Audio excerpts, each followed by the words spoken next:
Hello students, welcome to standard 11th। So इस class से हम लोग 11th का आपका नीट का सिलेबस स्टार्ट करने वाले हैं and the first chapter that you have to study in your 11th syllabus for NEET is the living world.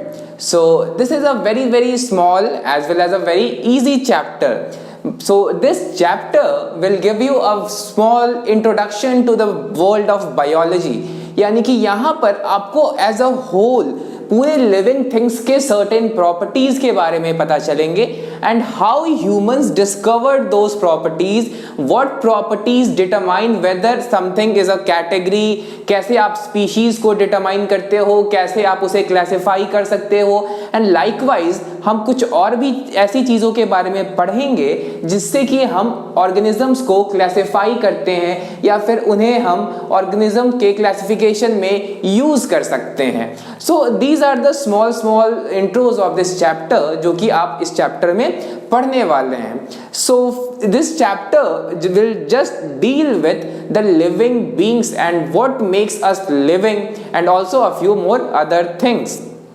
So first of all, if we start with the name of the chapter, that is the living world.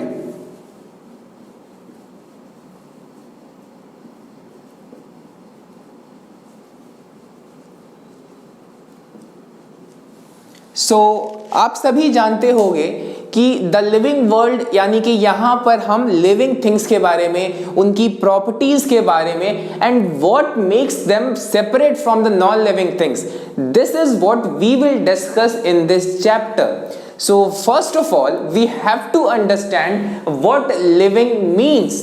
So when we say something is living and why something is dead or something is non-living, so first of all we have to understand what those three things mean, that is living, non-living and dead. So these are three very distinct things which we first have to understand. So first of all, when we say something is living, we mean that this living thing or that living thing has life in it. यानी कि अगर हम बोल रहे हैं कि एक certain living being या एक certain चीज जिंदा है तो उसे हम कैसे बोलेंगे कि वो जिंदा है? तो वो कैरेक्टरिस्टिक, वो फीचर जो उसे नॉन लिविंग से या डेड से सेपरेट करता है वो है लाइफ. यानी कि life is a property, life is a characteristic जो कि एक लिविंग ऑर्गेनिज्म को एक डेड ऑर्गेनिज्म से सेपरेट करता है. So we don't need to study about life in non living things because उसमें ऑब्वियसली लाइफ नहीं होगा. सो फर्स्ट हमें यह समझना है कि लिविंग और डेड के स्टेट में क्या डिफरेंस है and that difference which differentiates a living from a non-living or a dead organism is the life within it or the life which has lost because it has been transformed from living to dead stage. So first of all, the living world deals with the living beings.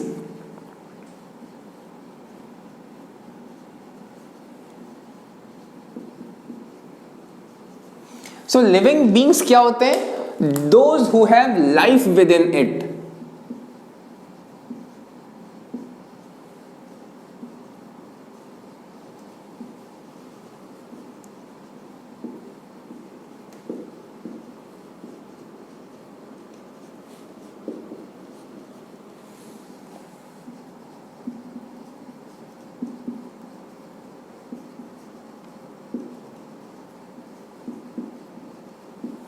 So living world में हम किसके बारे में पढ़ने वाले हैं?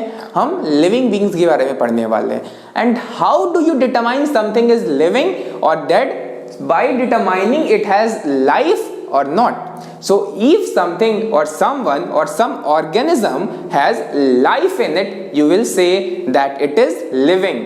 So this life property, this is a characteristic which is separating the living organism from its dead or the living organism from dead organism.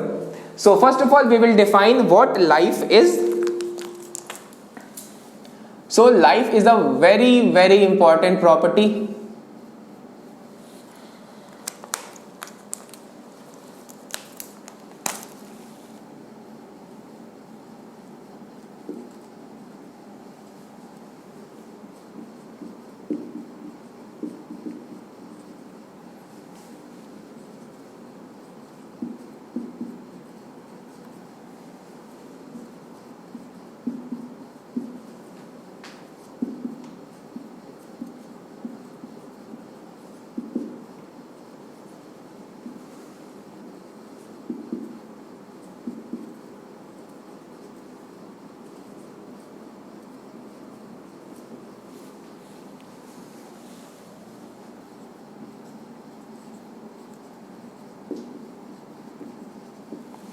So life वो characteristic है जो कि एक लिविंग बीइंग को डिफरेंशिएट करता है डेड ऑर्गेनिज्म से. So basically what is life? Life is a characteristics.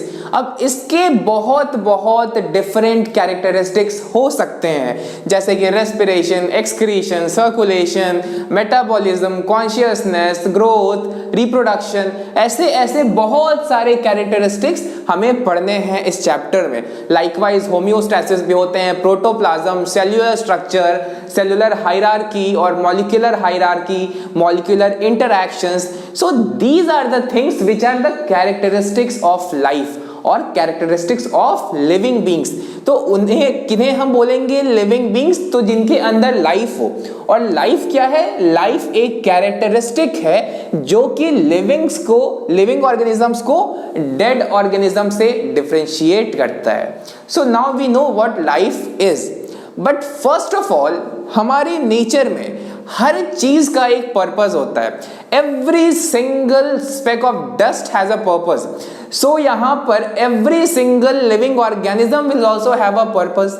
अगर हर लिविंग ऑर्गेनिज्म का एक पर्पस है तो उसके अंदर जो लाइफ है उसका भी पर्पस होगा. So very simple, if we try to see purpose of life.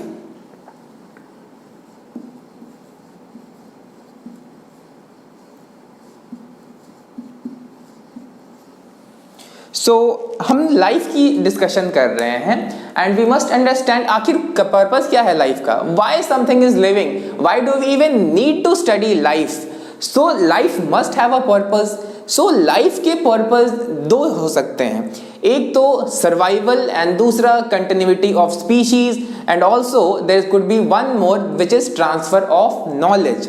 So this transfer of knowledge, whether it is genetic or acquired, this is the main purpose of life, and also survival and reproduction, that is continuity of the species.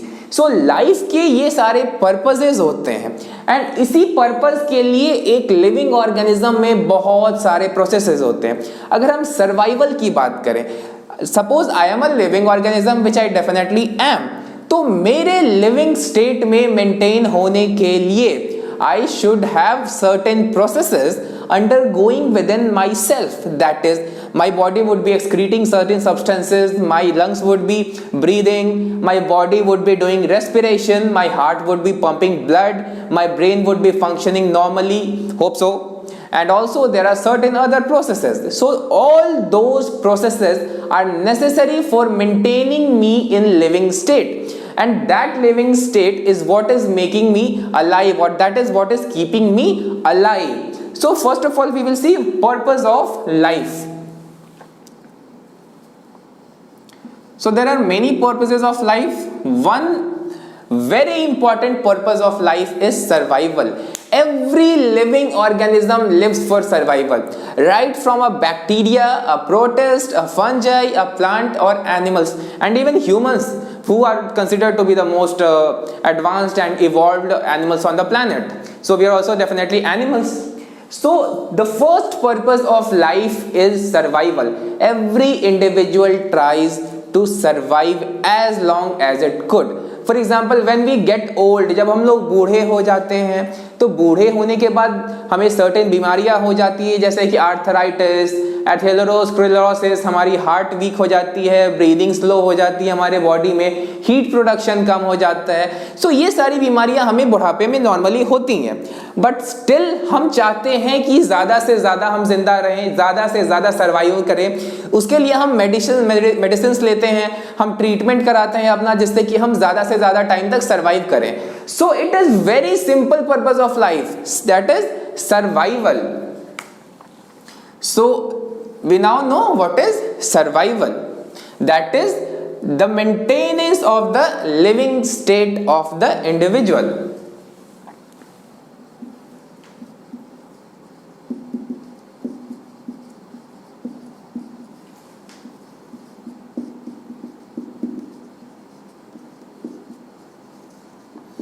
यानी कि organism अपने आप को living condition में, living state में maintain करना चाहेगा, and that is what is called as survival. And this is one purpose of life. Now we have to see the other purposes of life.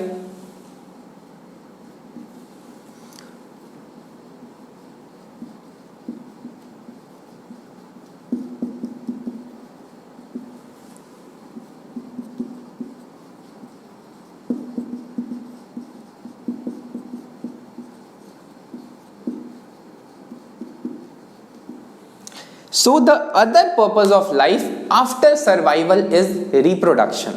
Yes, this is a very important purpose of life. Every individual has a certain fixed life span, यानी कि अर्थ पे किसी भी organism का एक certain life span होता है. Humans के केस में our life span ranges between 80 to 90 years.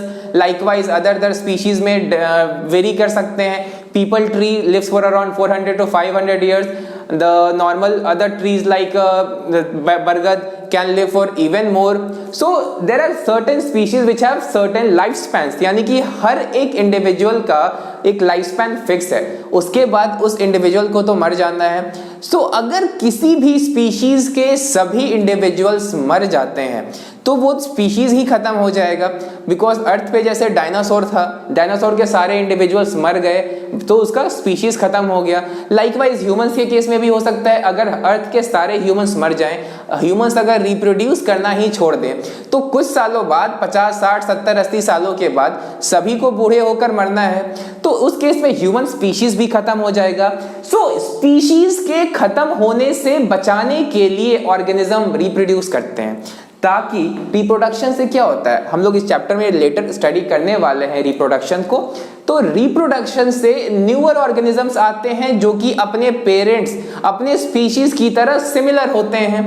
तो यही पर्पस होता है रिप्रोडक्शन का, यानी कि अगर ऑर्गेनिज्म खत्म हो जाए तो उसके खत्म होने से उस पूरे स्पीशीज का फिनिशिंग ऑफ ना हो जाए, उसी पर्पस से वो करता है reproduction, that is for continuity of species. And one very important purpose of life which is very debatable, which is very contradictory also, is passing of knowledge. This is just going beyond the scope of biology also, but still this is a very important purpose of life, that is passing on knowledge.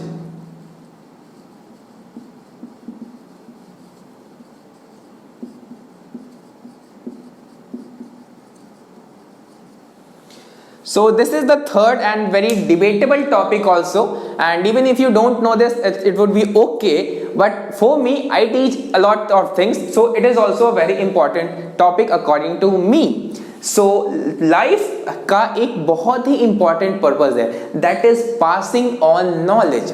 अब एक parent जब अपना reproduction करता है, when he reproduces or she reproduces to produce a child, he also passes genetic knowledge.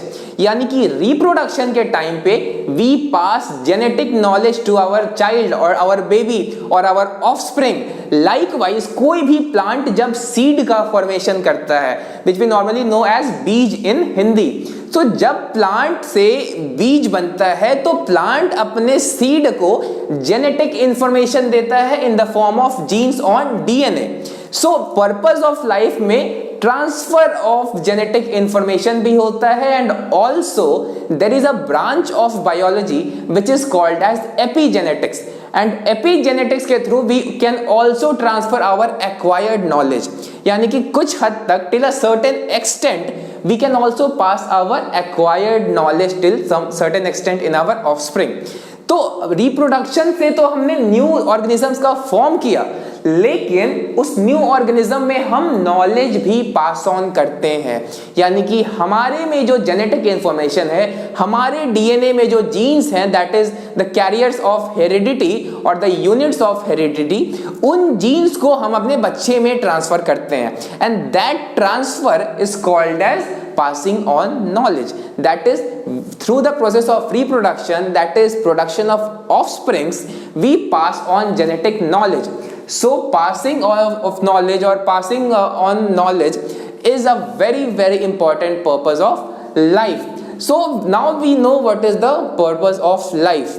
So now we will understand the characteristics of life, that is what makes something living, and what is the basic features of life, and what are the basic characteristics like excretion, respiration, digestion, and likewise many such processes like growth, reproduction, consciousness, metabolism, cellular structure. So these are the characteristics of life or characteristics of living beings. So we have now seen the purpose of life, and now we will see the characteristics of life.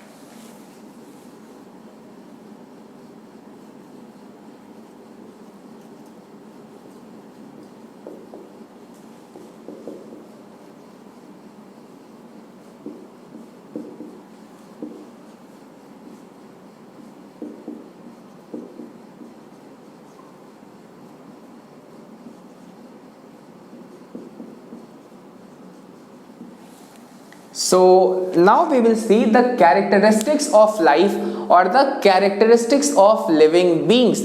So ऐसी क्या feature हम किसी living being में देख लेते हैं जिसके basis पे हम कहते हैं कि वो लिविंग बीइंग एग्जिस्ट करता है अपने लिविंग स्टेट में, यानी कि ऐसे प्रोसेसेस जो किसी इंडिविजुअल को लिविंग कंडीशन में मेंटेन कर रहे हैं, उन्हीं कैरेक्टरिस्टिक्स, उन्हीं फीचर्स को हम देखने वाले हैं।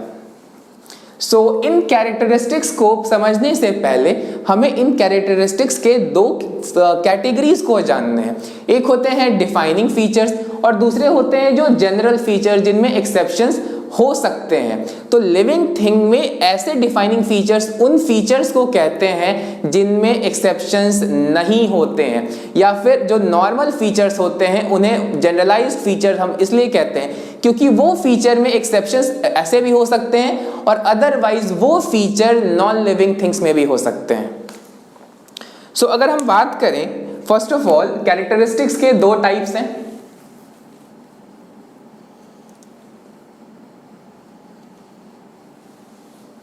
सो पहला है जनरल फीचर्स या general characteristics.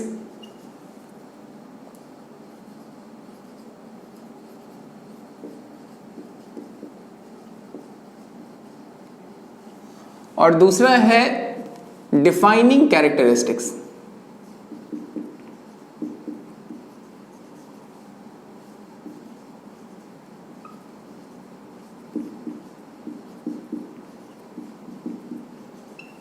So defining characters में जनरली एक्सेप्शंस नहीं होते हैं, but here there could be exceptions.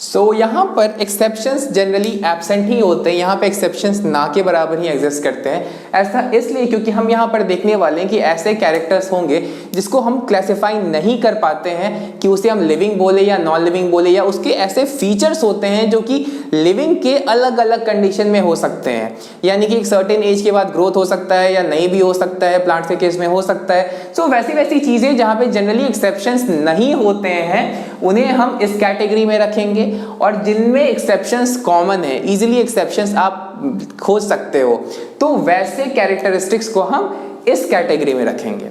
सो इसी के बेसिस पे now we will discuss the normal characteristics of living things. तो जो भी कैरेक्टरिस्टिक्स हम पढ़ने वाले हैं, अभी से जितने भी कैरेक्टरिस्टिक्स लिविंग के आएंगे उन्हें हम इन्हीं दोनों में से किसी एक कैरेक्टरिस्टिक्स में रखेंगे। सो फर्स्ट कैरेक्टरिस्टिक जो हमें पढ़ना है that is called as growth. So the first characteristic that we are going to study is growth.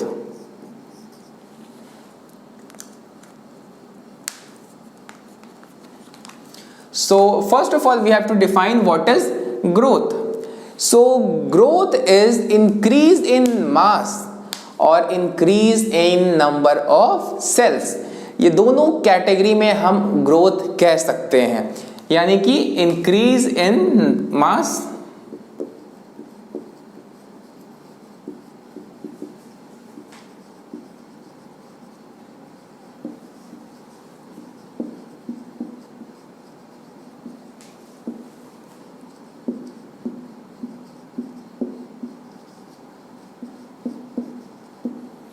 So growth के अंदर हमने दो फीचर्स पढ़ने हैं। पहला है इंक्रीज इन मास और दूसरा है increase in number of sales.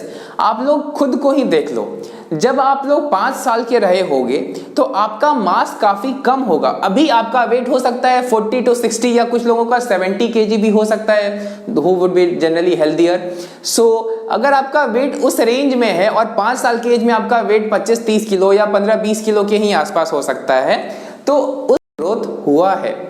And otherwise we can also say that the number of cells present in your body when you were born, or when you were 5 years old, or when you were 10 years old, so when we compare that number of cells with the number of cells in your body right now, so there will be a huge difference in the number of cells.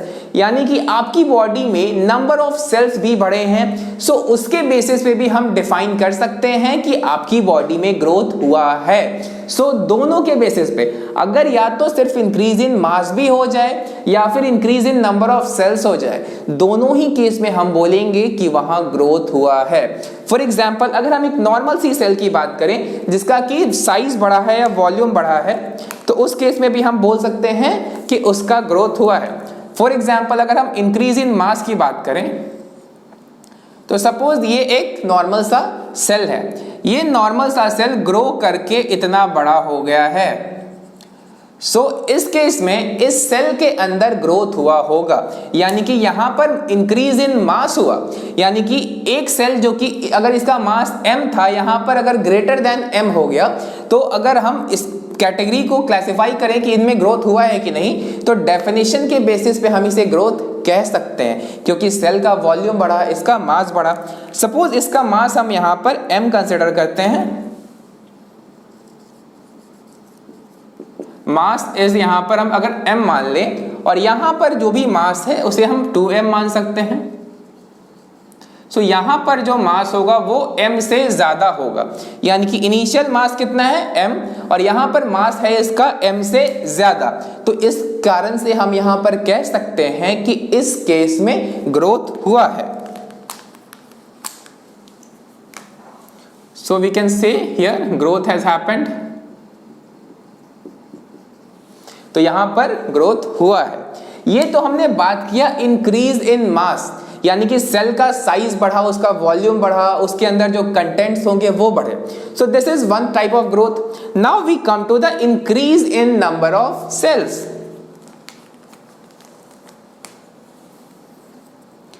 Suppose करो ये एक cell है और इससे 2 cell का formation हुआ, फिर इस सेल से 2 सेल का फॉर्मेशन हुआ,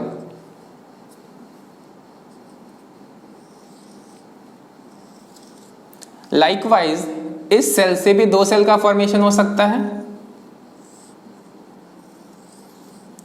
यानी कि यहां पर हमने देखा कि इनिशियली एक सेल है, एक सेल से 2 सेल का फॉर्मेशन हुआ, और उन दोनों सेल्स में डिवीजन से 2 और सेल्स बन गए। These will have their own nucleus। ठीक है।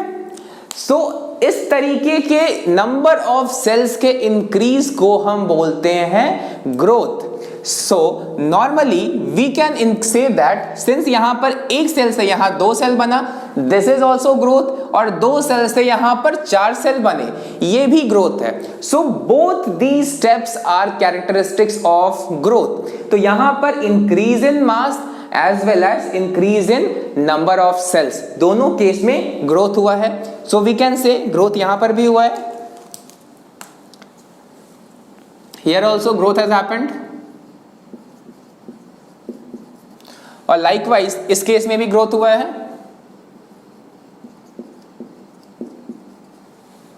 तो ये तो बात हो गई नॉर्मल ग्रोथ की, यानी कि ग्रोथ के डेफिनेशन के बेसिस पे हमने सेल के प्रॉपर्टी में देखा है कि यहां पर ग्रोथ का मतलब क्या है। सेल का साइज बड़ा हो गया, उसका मास बढ़ गया, उसे हमने ग्रोथ बोला, या सेल का नंबर बढ़ गया, 1 से 2 हो गए, 2 से 4 हो गए।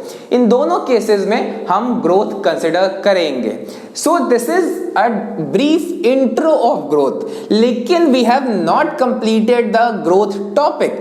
ग्रोथ में हमें और भी टाइप्स की ग्रोथ देखने हैं, लिविंग थिंग और नॉन लिविंग थिंग में भी ग्रोथ हो सकते हैं। उन्हें हमें पहले क्लासिफाई करना पड़ेगा कि क्या लिविंग थिंग में भी ग्रोथ हो रहा है और नॉन लिविंग थिंग में ग्रोथ हो रहा है, तो क्या हम उस नॉन लिविंग थिंग को लिविंग थिंग नहीं कह सकते? बिकॉज अगर हम बोलते हैं कि growth is a characteristic of life या कैरेक्टरिस्टिक ऑफ लिविंग बींग्स, तो अगर नॉन लिविंग में भी ग्रोथ हो रहा है तो why can we not say that living और sorry that non living organism is a living organism? या फिर नॉन लिविंग थिंग जो है वो लिविंग थिंग कैसे नहीं है अगर उसमें ग्रोथ हो रहा है। So now we will see that.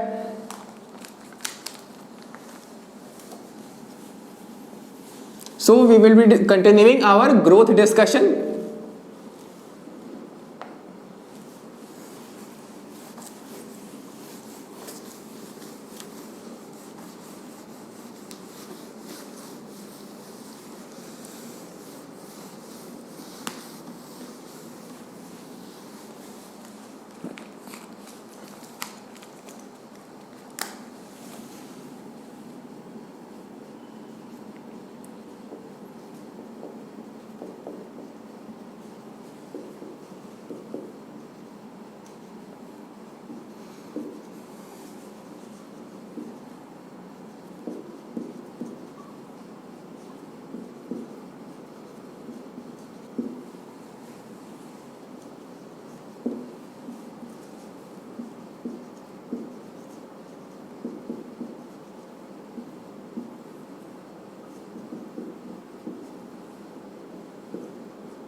सो अगर हम माउंटेन्स की बात करें, and those of you who had visited very high altitude areas like the Himalaya mountains, तो आपको ये पता होगा कि अगर किसी माउंटेन्स, कोई स्नोवी माउंटेन है जो कि आइस से साल भर ढका रहता है, तो अगर उस माउंटेन पे हैवी स्नोफॉल होगा, यानी कि उस माउंटेन पे जो स्नो का हाइट है वो तो बढ़ जाएगा, तो हम ये तो कह सकते हैं ना कि माउंटेन का हाइट बढ़ा है, यानी कि उसका मास बढ़ा है और उसका साइज भी बढ़ा है, यानी कि उस माउंटेन का मास भी बढ़ा है और साइज भी बढ़ा है। तो उस बेसिस पे हम तो ये कह सकते हैं कि वो जो माउंटेन है वो ग्रो किया है। और ग्रोथ को अगर हम बोलें कि ये सिर्फ और सिर्फ लिविंग ऑर्गेनिजम्स में होता है, तो आखिर हम उसे लिविंग क्यों नहीं बोले, एक माउंटेन को लिविंग क्यों नहीं बोल सकते हैं। सो फर्स्ट ऑफ ऑल यहां पर हमें यह देखना होगा कि क्या उस माउंटेन ने चाहा था कि उस पर आइस का डिपोजिशन हो, क्या उस पर उसने ये चाहा था कि उस पर स्नो का डिपोजिशन हो, तो माउंटेन ने नहीं चाहा था। But living organism want to grow, living organism ये डिसाइड करते हैं कि उनके अंदर कौन सा मटेरियल आए जिससे कि वो ग्रो करें। For example, a human food would be different from a lion's food, a human food would be different from a deer food. तो हम दोनों के लिविंग कंडीशंस में ये डिफरेंसेस होते हैं, जिससे कि हमारे फीडिंग हैबिट्स में डिफरेंसेस होते हैं और उसी फूड के थ्रू हम ग्रो करते हैं। खाना खाने की वजह से हमारे अंदर जो मॉलिक्यूल्स आते हैं उन मॉलिक्यूल्स से हम ग्रो करते हैं। यानी कि we can decide, we can choose what we want to eat through by several means. So likewise other organisms several means से decide कर सकते हैं कि वो क्या खाना चाहते हैं। लेकिन क्या ये माउंटेन डिसाइड कर सकता है कि उसके ऊपर किस चीज का डिपोजिशन हो? It cannot decide. यानी कि पहली बात जो हमने देखी यहाँ पर ग्रोथ रिलेटेड, कि माउंटेन इस बात को डिसाइड नहीं कर सकता है कि उसके ऊपर स्नो का डिपोजिशन हो, या फिर उसके अंदर सैंड, उसके ऊपर सैंड का डिपोजिशन हो, उसके ऊपर सॉइल का डिपोजिशन हो, या उसके ऊपर किसी भी और चीज का, रॉक्स का या किसी भी तरीके की किसी भी और चीज का डिपोजिशन हो। तो उस डिपोजिशन से वो ग्रो कर रहा था और माउंटेन ये डिसाइड नहीं कर सकता कि उसके ऊपर किस चीज का डिपोजिशन हो। लेकिन humans, animals, plants, even a bacteria can decide कि वो कौन सा सब्सटेंस को लेना चाहता है ग्रो करने के लिए। सो ये एक फीचर है जो हमें नॉन लिविंग थिंग्स के ग्रोथ से अलग करता है। And now we come to the second thing. एक माउंटेन के ऊपर डिपोजिशन हुआ है स्नो का, यानी कि यहां पर जो ग्रोथ है वो एक्सटर्नल सरफेस से हो रहा है। एक्सटर्नल सरफेस पर सब्सटेंस का डिपोजिशन हो रहा है और उससे उसका ग्रोथ हो रहा है। लेकिन हम ही लोग अगर खुद को देख लें, हमारे में ग्रोथ कैसे होता है? हम फूड को लेके अपने बॉडी पे डिपॉजिट करके तो ग्रो नहीं करते हैं। यानी कि हम जो ग्रोथ शो करते हैं वो हम अपनी ग्रोथ, इंटरनल ग्रोथ करते हैं। हम फूड को अपने अंदर लेते हैं, उस फूड की digestion, ingestion and likewise many other processes के थ्रू वो फूड गुजरता है। उसके बाद वो हमें इंटरनली ग्रो कराता है। यानी कि लिविंग थिंग्स जो होंगे वो इंटरनल ग्रोथ शो करेंगे, अंदर से ग्रो करेंगे, उसे हम कहते हैं इंटरससेप्शन। और माउंटेन्स या नॉन लिविंग थिंग्स बाहर से ग्रोथ शो करते हैं, यानी कि उसे कहते हैं एक्रीशन।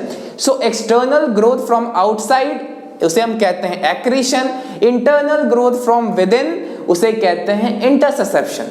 लाइकवाइज एक और नॉन लिविंग थिंग है जो कि ग्रो कर सकता है, that is fire. That is a very very obvious example over here. Suppose in any area, in any office, on a random desk, a piece of paper catches fire. Now that piece of paper which has caught fire would inflate other such papers over that desk, and now the whole desk would start burning. So the fire has grown. Now that fire from one desk would be transferred to the other desk, and now both the desks would be burning, and after some time the whole office could go in flames. So the whole office fire has started from where? A small piece of paper. So the fire which was initially limited to just a small piece of paper has spread to the whole office or maybe to the whole building. So the whole building could be set on fire through this. So उस case में हम ये कह सकते हैं ना कि जो फायर एक छोटे से पेपर से स्टार्ट हुआ वो उस ऑफिस में लगा, उस पूरे बिल्डिंग में आग लगा दिया, यानी कि फायर का भी तो ग्रोथ हुआ है ना। And ultimately that fire would go off definitely, but जो फायर एक जगह से ग्रो करके पूरे बिल्डिंग में फायर हो गया, तो हम तो वहां उसे कह सकते हैं ना कि that has shown growth, that has grown from a small size to a larger size। तो इस बेसिस पे तो नॉन लिविंग थिंग भी ग्रोथ शो कर रहा है, बट वी ऑल नो कि द फ्लावर फायर जो होता है वो एक नॉन लिविंग थिंग होता है। So that has shown growth and likewise we can also show growth. So यहाँ पर हमें ये डिफरेंशिएट करना होगा कि नॉन लिविंग थिंग कैसा ग्रोथ शो करता है और लिविंग थिंग कैसा ग्रोथ शो करता है।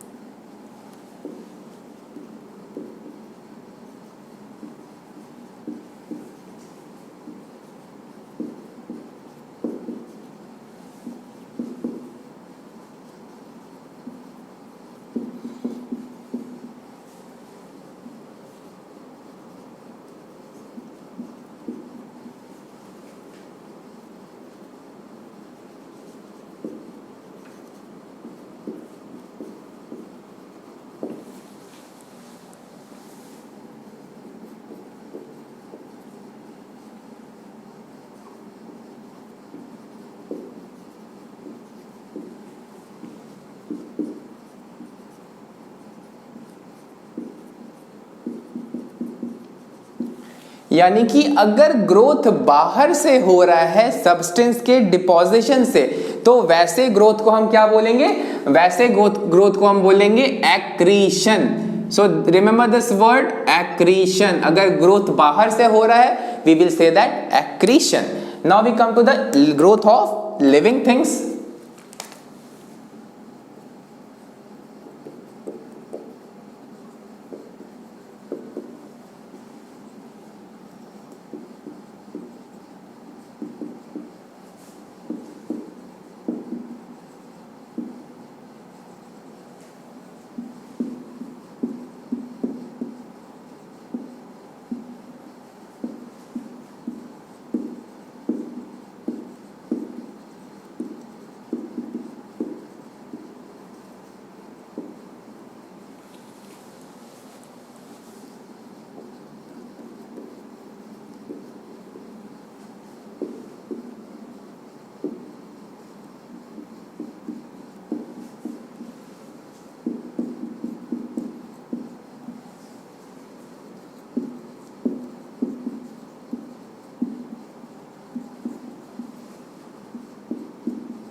सो लिविंग थिंग्स जो होते हैं वो इंटरनल ग्रोथ कैसे शो करते हैं? तो living things show internal growth by increase in protoplasmic matter. तो प्रोटोप्लाज्म और साइटोप्लाज्म आपने 10th और 9th क्लास में पढ़ा होगा। साइटोप्लाज्म जो प्रोटोप्लाज्म के अंदर का कंटेंट होता है एक्सेप्ट द न्यूक्लियस, उसे कहते हैं साइटोप्लाज्म, और प्रोटोप्लाज्म में हम न्यूक्लियस को भी इंक्लूड करते हैं। तो प्रोटोप्लाज्मिक कंटेंट में सेल के अगर इंक्रीज होगा तो बॉडी में इंक्रीज होगा साइज में। एंड लाइकवाइज अगर बॉडी के अंदर नंबर ऑफ सेल्स बढ़ रहे हैं इंटरनली, तो बॉडी जो ग्रो किया वो कैसे ग्रो किया, अंदर में प्रोटोप्लाज्म के कंटेंट में इंक्रीज हुआ या अंदर से न्यू सेल्स का फॉर्मेशन हुआ। ऐसा नहीं कि नए सेल्स बाहर से डिपॉजिट हो गए बॉडी पे, वैसा तो ग्रोथ होता नहीं है। तो अंदर से new cells are being formed and such type of growth shown by living things, specifically living things, is called as intersusception. So remember these two words, accretion from outside, intersusception from inside. So this is a very very important word, intersusception.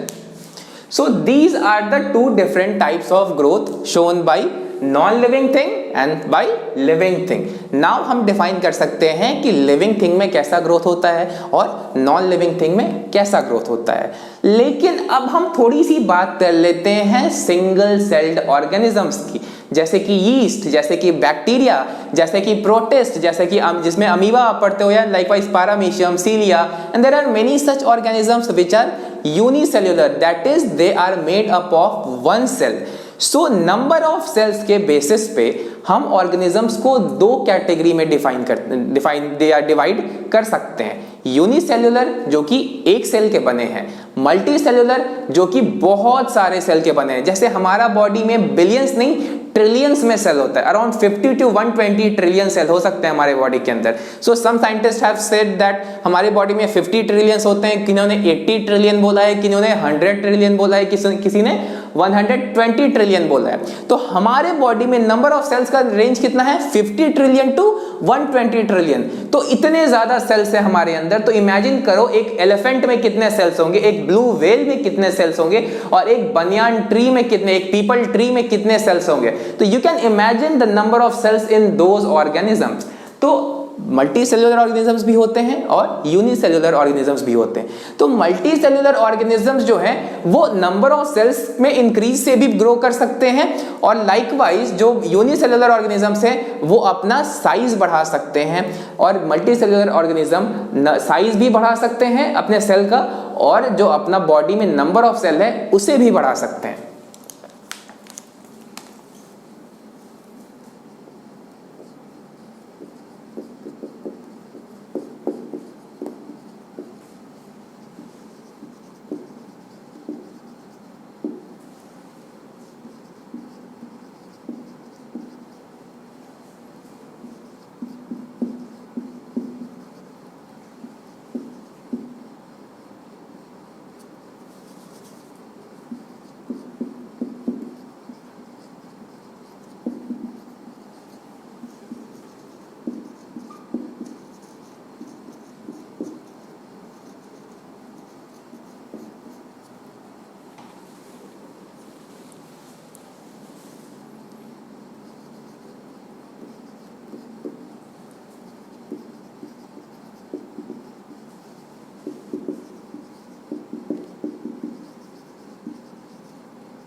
तो जो multi cellular organism है उनमें तो हम growth को बहुत simply define कर दिए।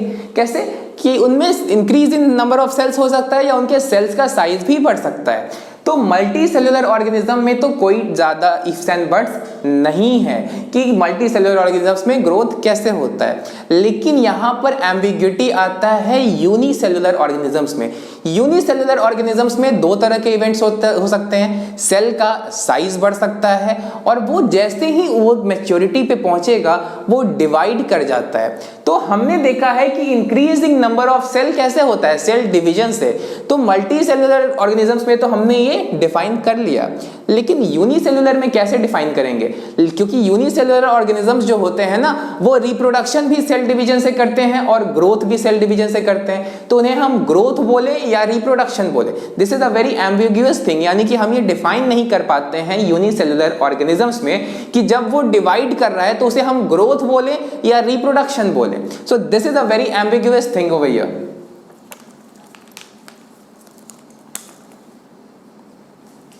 सो यूनिसेलुलर ऑर्गेनिजम्स में ये हमें दिक्कत होता है।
तो यहाँ पर जो यूनिसेलुलर ऑर्गेनिजम्स होते हैं वो रिप्रोडक्शन भी सेल डिवीजन से करते हैं, तो उसे हम ग्रोथ बोले या रिप्रोडक्शन बोले, ये कंफ्यूजन है।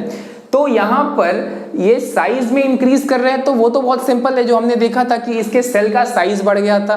बट यहाँ पे increase in number of cells को हम ग्रोथ बोले या reproduction, so that is an ambiguity over here. तो यहाँ पर हमने पहले भी देखा था कि ये तो बहुत सिंपल है कि सेल का साइज बड़ा हो गया, सो this is very simple, this is growth. अगर हम यूनिसेलुलर ऑर्गेनिजम्स की बात करें, सो दिस इज सर्टेनली ग्रोथ। तो यहां तो ग्रोथ हुआ है एंड यहां पर कोई कंफ्यूजन नहीं है, लेकिन यही सेल अगर डिवाइड कर जाए तो वहां पर कंफ्यूजन है।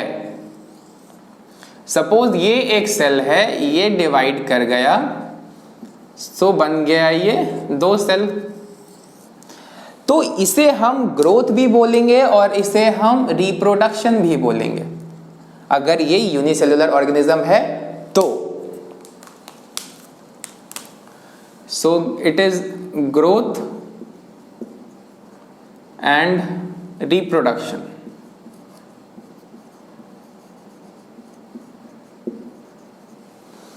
तो अब हमने समझ लिया कि मल्टी सेलुलर ऑर्गेनिज्म में बहुत सिंपल है ग्रोथ को बताना, यानी कि वहां पर क्या होगा मल्टी सेलुलर में कि जो नए सेल्स बन रहे हैं उससे भी ग्रोथ होगा और सेल का साइज भी बढ़ सकता है। लेकिन यूनिसेलुलर ऑर्गेनिजम्स में इस केस में हमें डिफाइन करने में प्रॉब्लम होता है, क्योंकि यहां पर सेल ग्रोथ तो कर रहे हैं क्योंकि नंबर ऑफ सेल्स बढ़ रहे हैं ना, लेकिन साथ साथ ये तो रिप्रोड्यूस भी कर गए। तो यहां पे यूनिसेलुलर ऑर्गेनिजम्स में रिप्रोडक्शन और सेल डिवीजन या सेल ग्रोथ हम यूनिसेलुलर ऑर्गेनिजम्स, तो यहां पर हम ये मेंशन कर सकते हैं growth and reproduction are synonymous.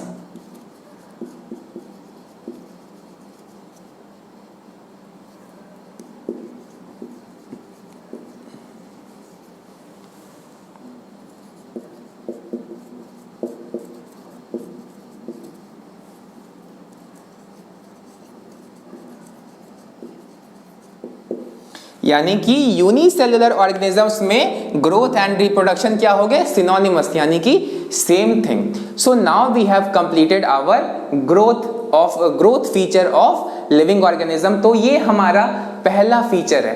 तो ये तो डिफाइनिंग फीचर नहीं हो सकता क्योंकि यहां पर नॉन लिविंग थिंग में भी ग्रोथ हो रहा है। सो दैट इज वाई हम इसे डिफाइनिंग फीचर नहीं बोलेंगे, इसे हम जनरल फीचर कह सकते हैं या जनरल कैरेक्टरिस्टिक कह सकते हैं।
सो ग्रोथ जो हो रहा है वो नॉन लिविंग थिंग्स में भी हो रहा है। तो हमने डिफाइनिंग फीचर किसे कहा था, जो कि एकदम ये क्लियर कट कर दे कि ये सिर्फ और सिर्फ लिविंग थिंग में होगा, नॉन लिविंग थिंग में नहीं होगा। So since non living things can also show growth, हमने देखा कि माउंटेन या फायर ग्रो कर सकता है, सो ग्रोथ को हम डिफाइनिंग फीचर नहीं मान सकते हैं। So now we have completed and we have concluded that growth is not a defining feature of living things.